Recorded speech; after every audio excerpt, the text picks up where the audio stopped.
Serial तम से तम तक के आने वाले ट्रैक में कहानी एक ऐसे मोड़ पर पहुंचने वाली है जहां इमोशंस, सस्पेंस और मिसअंडरस्टैंडिंग्स सब एक साथ टकराने वाले हैं। आर्यवर्धन ने फाइनली डिसाइड कर लिया था कि अब वो अनु से सच छुपाएगा नहीं। दिल में एक बोझ लेकर वो निकल पड़ता है, सिर्फ इस इरादे के साथ कि आज सब कुछ क्लियर कर देगा। रास्ते में ही जब उसकी अनु से फोन पर बात हो रही होती है, तभी अचानक एक अनएक्सपेक्टेड एक्सीडेंट हो जाता है। एक्सीडेंट ज्यादा डेंजरस नहीं होता, लेकिन इतना जरूर होता है कि आर्यवर्धन बेहोश हो जाता है और उसका फोन भी बंद हो जाता है।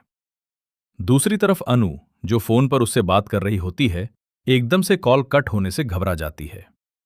जब वो दोबारा ट्राई करती है तो फोन स्विच ऑफ आता है। उसका दिल तुरंत कुछ गलत होने का सिग्नल दे देता है। बेचैनी में वो तुरंत झेंडे से कांटेक्ट करने की कोशिश करती है।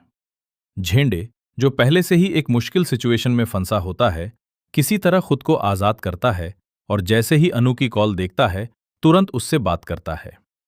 जब उसे पता चलता है कि आर्यवर्धन के साथ कुछ गड़बड़ हो सकती है, वो बिना एक पल गवाए उसकी तलाश में निकल पड़ता है। थोड़ी ही देर में वो आर्यवर्धन को एक्सीडेंट के बाद उस हालत में देख लेता है। यहां से कहानी और भी इंटरेस्टिंग हो जाती है।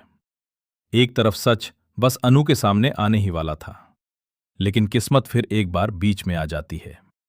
ना आर्यवर्धन कुछ बता पाता है, ना अनु तक सच पहुंच पाता है। और सबसे बड़ी बात, अनु उस जगह तक पहुंच भी नहीं पाती जहां सब कुछ बदल सकता था। आने वाले एपिसोड्स में यह क्लियरली दिखाया जाएगा कि आर्यवर्धन बार बार कोशिश करेगा अनु को सच बताने की, लेकिन हर बार कोई ना कोई सिचुएशन ऐसी बन जाएगी जो उससे रोक देगी। ये सच इतनी आसानी से सामने नहीं आने वाला।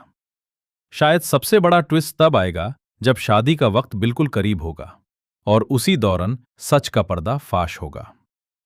फिलहाल कहानी हॉस्पिटल तक पहुंचने वाली है, जहां आर्यवर्धन का इलाज होगा। चोट ज्यादा गहरी नहीं है, लेकिन उस वक्त के इमोशनल मोमेंट्स बहुत कुछ बदलने वाले हैं।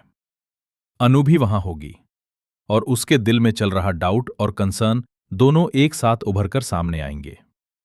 इस बीच एक और लेयर ऐड होती है जब अनु को बार बार अननोन कॉल्स आते रहते हैं।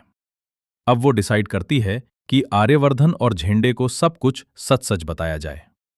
राजीव भाटिया का नाम फिर से सामने आता है और उसके बारे में जो कुछ अनु ने सुना है वो सब वो शेयर करती है। झेंडे यहां एक समझदार दोस्त की तरह अनु को समझाता है। वो कहता है कि अगर तुम्हें अपने प्यार पर भरोसा है तो इन अफवाहों पर ध्यान देना बेकार है। ये बात अनु के दिल को छू जाती है और उसे अपने ही शक पर गिल्ट फील होने लगता है। धीरे धीरे वो खुद को समझाने लगती है कि शायद वो आर्यवर्धन को गलत समझ रही थी। कुछ वक्त के लिए राजीव भटिया का मुद्दा थोड़ा ठंडा पड़ जाता है और सबका फोकस शादी की तैयारियों पर शिफ्ट हो जाता है। घर में खुशियों का माहौल बनने लगता है, लेकिन ये सुकून ज्यादा देर तक टिकने वाला नहीं है। एक नया ट्विस्ट तब आता है जब जलंधर अपनी चाल चलने की प्लानिंग करता है। वो भेष बदलकर शादी में घुसने का प्लान बनाता है। उसका एक ही मकसद है, अनु तक सच पहुंचना। क्योंकि अब अनु अननोन नंबर से आने वाली कॉल्स रिसीव करना बंद कर चुकी है, इसलिए जलंधर को ये नया तरीका अपनाना पड़ता है।